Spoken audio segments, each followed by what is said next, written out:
तेज बारिश हो रही थी। हरी भीगते हुए इधर उधर भाग रहा था और बार बार पुकार रहा था।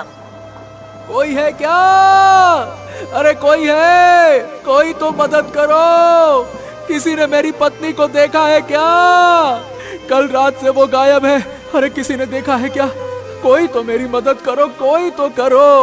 मेरी पत्नी कहाँ चली गई, वो भी ऐसी बारिश में? अरे सुनो, कोई है? उसकी आवाज सुनकर दो गांव वाले आ जाते हैं। अरे ओ हरिया, लगता है कि तेरी पत्नी तुझको छोड़कर भाग गई है, फुर्र हो गई। आखिरकार कब तक तेरे साथ रहकर जिल्लत की जिंदगी जीती? हाँ, बिल्कुल सही कह रहे हो भाई। अरे इसके साथ रहेगा कौन?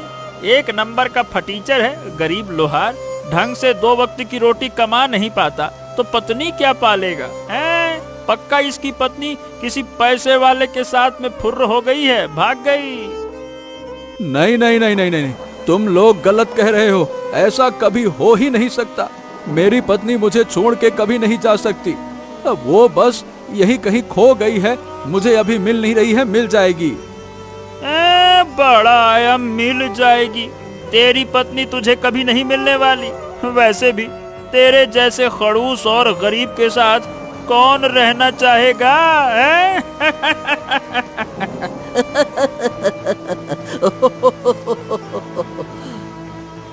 इतना कहकर सारे गांव वाले हंसने लगे और हरीब का मजाक उड़ाने लगे।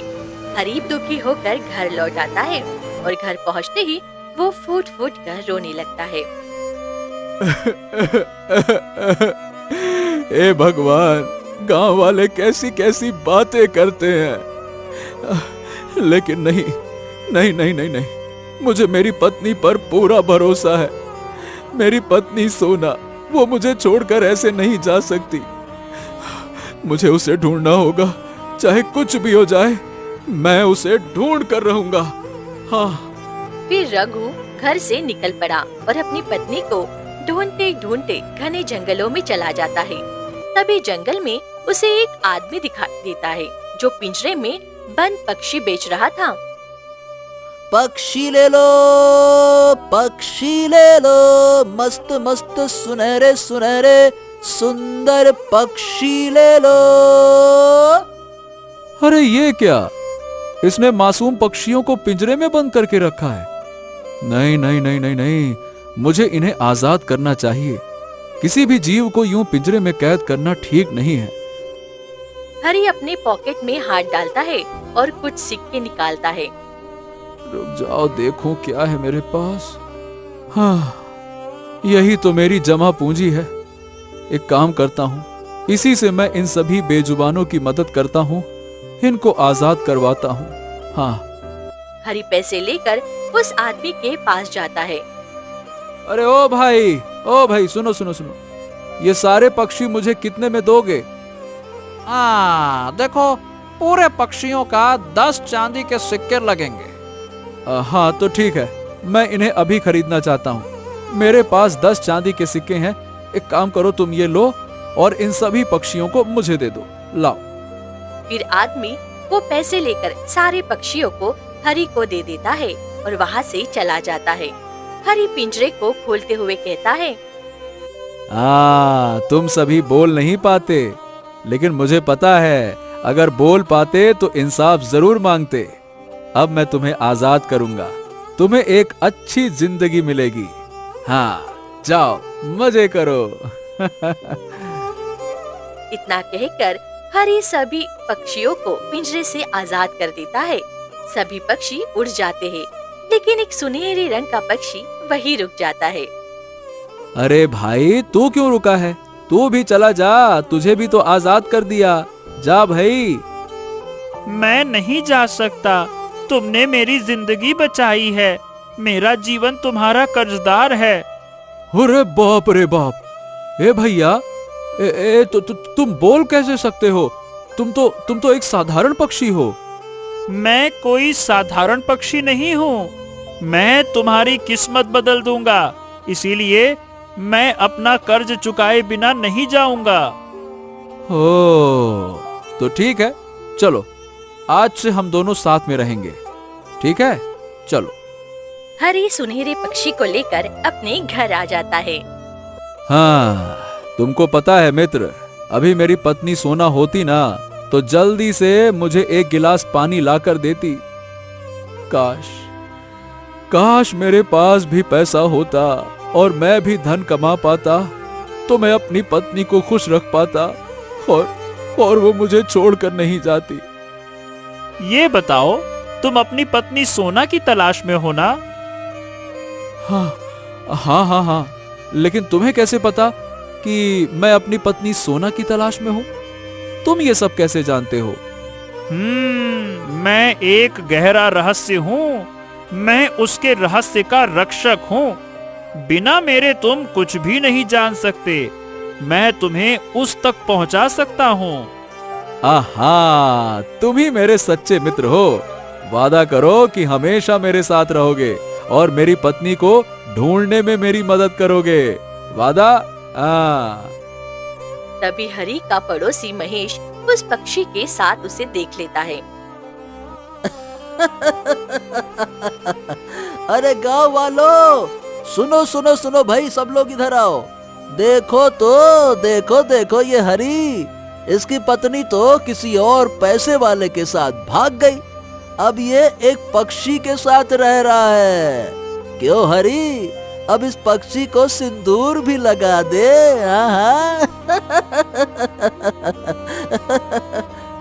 अरे क्या बात कर रहे हो? क्या सच में इसने एक पक्षी को अपनी पत्नी बना लिया है? चलो ठीक है, कम से कम ये पत्नी वाला तो कहलाएगा।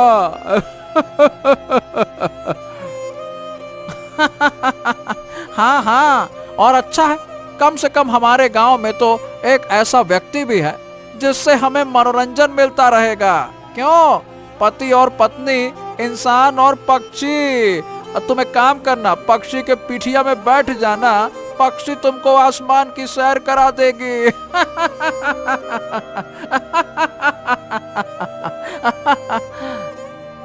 सभी गांव वाले खूब हंसने लगते हैं।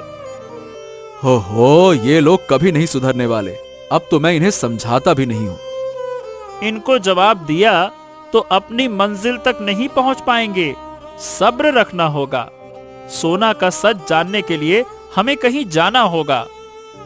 ठीक है मित्र, मैं अपनी पत्नी के लिए ये अपमान सहने के लिए तैयार हूँ। बताओ, मुझे कहाँ जाना होगा? तुम मेरे साथ चलो। जंगल में एक तपस्वी रहते हैं। उन्हें इन सब की जानकारी है। उनके पास जाकर अपनी सारी बातें बताना। वो तुम्हें इसका समाधान जरूर बताएंगे। हाँ, ठीक है, तो हम अभी के अभी निकल पड़ते हैं। चलो। फिर दोनों जंगल की तरफ बढ़ जाते हैं। हाँ, बाप रे, हम इतने दूर तो आ गए, पर यहाँ कोई तपस्वी तो नजर नहीं आ रहे हैं। कहाँ हैं वो? बस तुम थोड़ा और दूर तो चलो।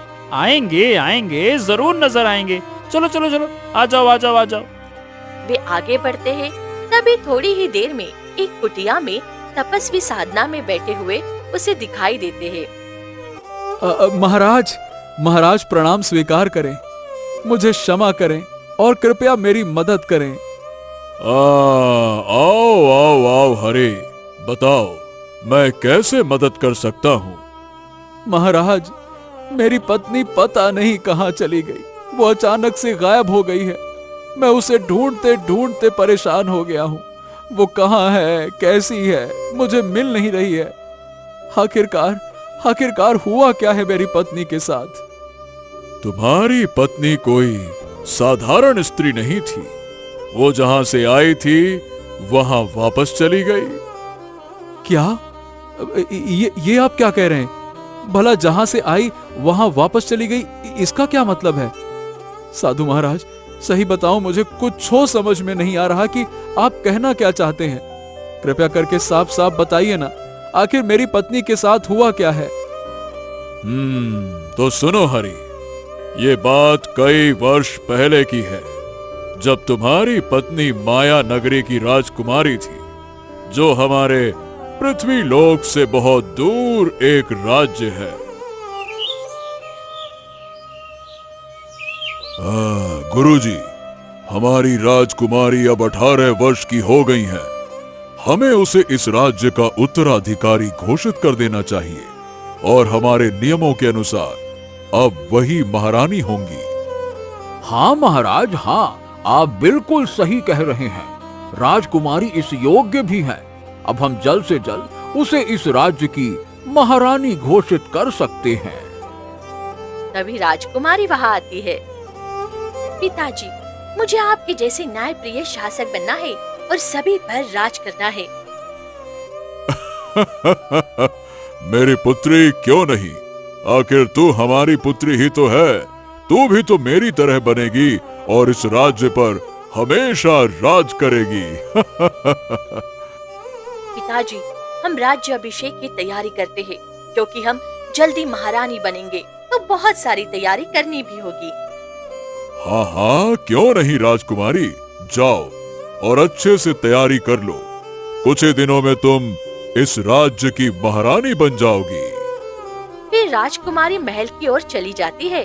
तभी एक बूढ़ी दासी उसके सामने आ जाती है। राजकुमारी, मेरे पैरों में बहुत दर्द है। आप कृपया अपना हाथ देकर मुझे उठा दीजिए, मैं खुद नहीं उठ पा रही हूँ। अरे छी, मैं तुम्हें कैसे छू सकती हूँ? मैं इस राज्य की होने वाली महारानी हूँ। तुम जैसे भिखारियों को मैं मदद नहीं कर सकती हूँ, इसमें मेरी शान कम हो जाएगी। इतना कहकर राजकुमारी दासी को लात मार देती है और चली जाती है। ये दृश्य दूसरी दासी देख लेती है। कितनी क्रूर है ये राजकुमारी, मुझे ये बात महाराज को बतानी चाहिए। फिर दासी महाराज के पास जाती है। महाराज, महाराज, राजकुमारी ने घोर अनर्थ किया है महाराज। क्या बात है दासी, तुम इतनी घबराई हुई क्यों लग रही हो? महाराज, हमारी सबसे बुजुर्ग दासी कांता है। उसके घुटने में तकलीफ थी, इसीलिए वो खुद उठ नहीं पाई। उसने राजकुमारी से हाथ मांगा ताकि वो उठ सके, लेकिन राजकुमारी ने उसे हाथ नहीं दिया और ऊपर से उसे 2 लात मार दी। इतनी नीच हरकत! अरे ये तो हमारे कुल में घोर अनर्थ है, अनर्थ। हाँ गुरु, आप बिल्कुल ठीक कह रहे हैं। राजकुमारी को ऐसा नहीं करना चाहिए था। अरे महाराज, राजकुमारी में इतना घमंड है कि यदि हम उसे अभी महारानी घोषित कर देंगे तो राज्य का शौर्य मिट्टी में मिल जाएगा। उसे उचित दंड देना आवश्यक है। आप सही कह रहे हैं, मैं अपनी पुत्री को दंड देने को तैयार हूँ। हमारे नियम के अनुसार जो कोई अपराध करता है उसे धरती लोक पर जाना पड़ता है और साधारण जीवन जीना पड़ता है।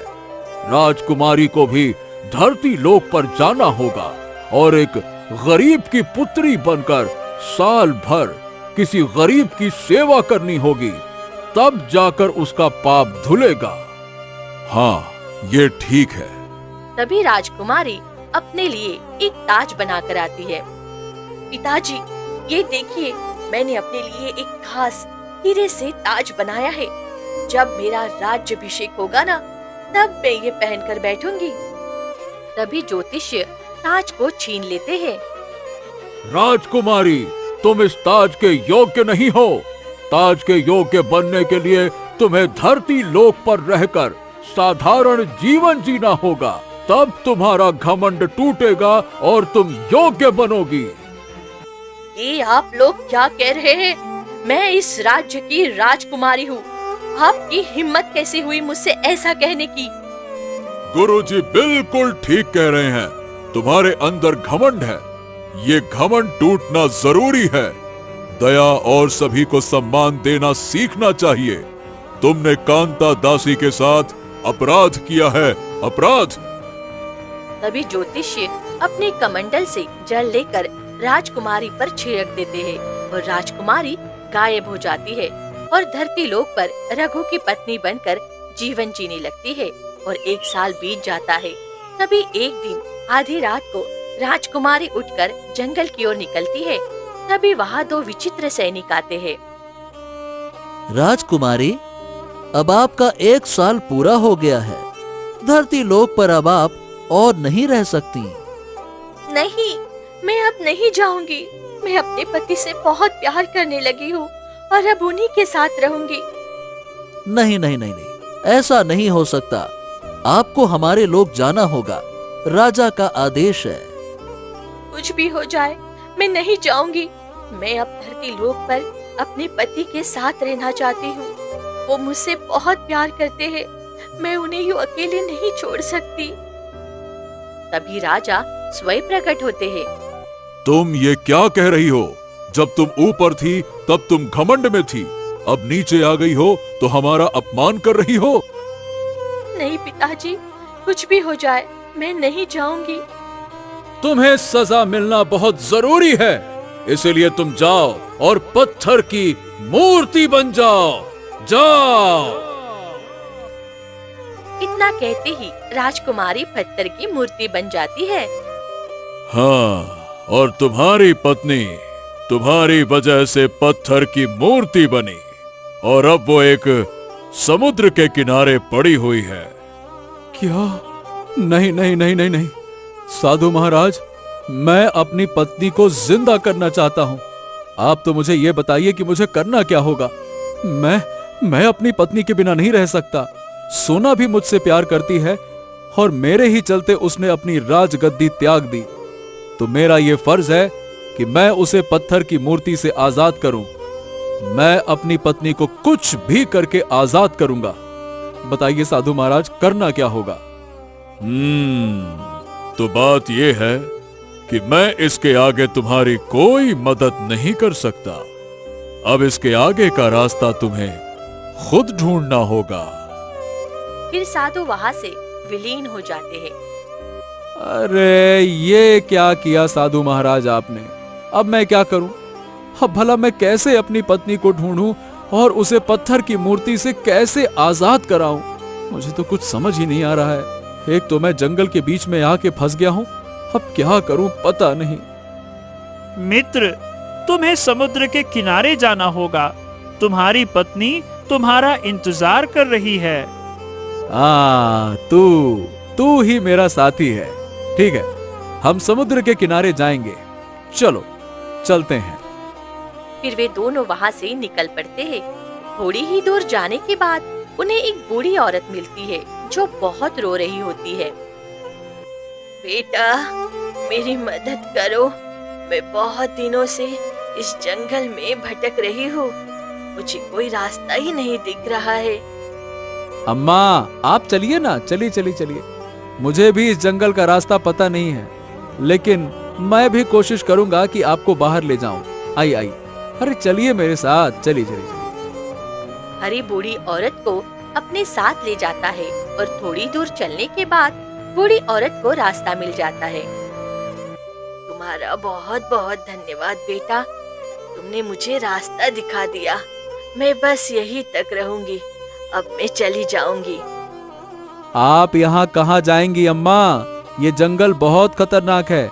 अकेले मत जाइए, आपकी जान को खतरा हो सकता है। नहीं बेटा, तुम बहुत परेशानी में हो, फिर भी तुमने मेरे लिए इतना किया, यही मेरे लिए काफी है। तुम कहाँ जा रहे हो इस पक्षी के साथ? मैं अपनी पत्नी की तलाश कर रहा हूँ, जो एक पत्थर की मूर्ति बनी हुई है। मैं उसे ढूंढ रहा हूँ। अच्छा, तो तुम पत्थर की मूर्ति को ढूंढ रहे हो? वह यही पास है। थोड़ी दूर जाकर एक रास्ता मिलेगा, उस रास्ते पर तुम सीधे जाओ, तुम समुद्र के किनारे पहुंच जाओगे। अरे, पर आपको कैसे पता कि वो यहीं पर है? बस इतना समझ लो कि मैं तुम्हारी पत्नी की फिक्र करने वाली हूँ। इतना कहकर बूढ़ी औरत गायब हो जाती है। अरे ये क्या? अब ये बूढ़ी अम्मा कहाँ चली गईं? अरे भगवान, ये क्या हो रहा है? मुझे तो कुछ समझ ही नहीं आ रहा है। चलो आगे चला जाए। फिर हरी आगे बढ़ता है और उस जगह पर जाता है जहाँ उसकी पत्नी पत्थर की मूर्ति बनी हुई थी। वो देखता है कि मूर्ति से आंसू गिर रहे थे। हाँ, अरे सोना, सोना, तुम तो मेरे लिए पत्थर की मूर्ति बन गई। मैं तुम्हें कैसे इस मूर्ति से आजाद करूं? मुझे कुछ समझ में नहीं आ रहा है, क्या करूं? तभी पत्थर की मूर्ति से आवाज आती है, हरी, तुम मुझे इस मूर्ति से आजाद कर सकते हो। मैं कई दिनों से तुम्हारा इंतजार कर रही थी कि तुम मुझे ढूंढते ढूंढते मेरे पास जरूर आओगे। हाँ, तुम बोल रही हो। हाँ सोना, मैं तुमसे बहुत प्यार करता हूँ। तुम कैसे ठीक हो सकती हो? मैं तुम्हें आजाद कराऊंगा, तुम बिल्कुल चिंता मत करना। बस मुझे ये बताओ कि मुझे करना क्या होगा? तुम्हें मेरे लोक तक जाना होगा और मेरे पिता से क्षमा मांगनी होगी और मेरे लोगों का जल लाना होगा। उस जल से मैं पत्थर की मूर्ति से फिर से इंसान बन पाऊंगी। ठीक है, मैं तुम्हारे लोक तक जाऊंगा। लेकिन सोना, मुझे कोई रास्ता भी तो नहीं पता है। मैं वहां तक जाऊंगा कैसे? मैं तुम्हें रास्ता बताऊंगा। हैं? लेकिन तुम्हें कैसे पता ये रास्ता? क्योंकि ये कोई और नहीं बल्कि मेरी रक्षक है। मेरा रक्षक जो इतने दिनों से मेरी रक्षा कर रही थी और मेरी खबर तुम्हारे पास लेकर आया। क्या? क्या गजब करते हो मित्र। तुम रक्षक थे और इतने दिनों तक मुझे ये बताया क्यों नहीं? गजब करते हो भाई। क्योंकि मुझे अनुमति नहीं थी। यदि मैं तुम्हें कुछ भी बता देता तो ये पत्थर की मूर्ति हमेशा के लिए टूट जाती। ये श्राप था, इसीलिए तुम्हें खुद रास्ता ढूंढना था। अब आगे चलो, मैं तुम्हें उस लोक तक ले जाता हूँ। चलो। तभी एक तेज रोशनी फैलती है और वहाँ एक सुंदर द्वार खुलता है। हरि उस द्वार के अंदर जाता है और माया नगरी में पहुँच जाता है। वहाँ सभी लोग विचित्र तरीके से दिखते हैं। अरे, ये सब लोग इतने अजीब क्यों दिख रहे हैं? और उनकी आंखें लाल हैं, चेहरा काला क्यों है? क्योंकि ये विचित्र लोक है। यहाँ तुम्हें सभी विचित्र प्राणी मिलेंगे। यहाँ मनुष्य का कोई नामो निशान नहीं है। अच्छा, तो अब मुझे महाराज से मिलना होगा। हाँ ठीक है, चलो हम आगे बढ़ते हैं। आ जाओ आ जाओ आ जाओ। वे थोड़े ही आगे बढ़ते हैं, तभी एक विचित्र प्राणी उन्हें देखता है। अरे ये क्या? हमारे विचित्र माया नगरी में ये इंसान कैसे आ गया? हाँ, सच में ये तो कोई इंसान है। चलो इसे अपना गुलाम बना लेते हैं और अपने पास रखते हैं। चलो। अरे क्या चलो, खबरदार। तुमने अगर इसे छुआ भी तो तुम्हारी खैर नहीं। ये महाराज से मिलने आया है, इसे कुछ जरूरी काम है। तुम लोग इसे मत छूना, मैं इसकी रक्षा कर रहा हूँ। दूर रहो। हाँ, ये तो हमारे ही राज्य का रक्षक है, पर ये मनुष्य के साथ क्या कर रहा है? अरे पता नहीं, शायद कुछ तो है। चलो देखते हैं क्या है माजरा। फिर सुनहरा पक्षी और हरि आगे बढ़ते हैं और राज दरबार में पहुंच जाते हैं। अरे, हमारी पुत्री की मति भ्रष्ट हो गई है। अब मैं करूं तो करूं क्या?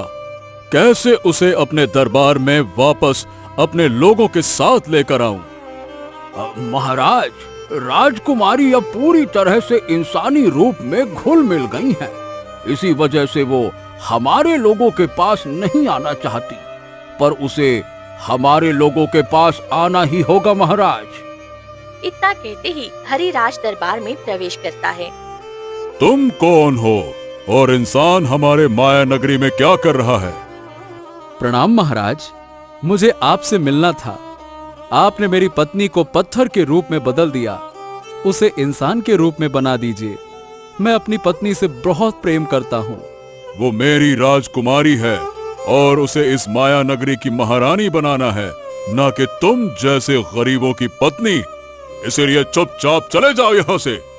कुछ दिन वो पत्थर की मूर्ति में रहेगी तो फिर जाकर उसकी समझदारी वापस आ जाएगी, उसकी अकल ठिकाने आएगी। नहीं महाराज नहीं, आप ऐसा नहीं कर सकते। मैं अपनी राजकुमारी को इतना कष्ट में नहीं देख सकता।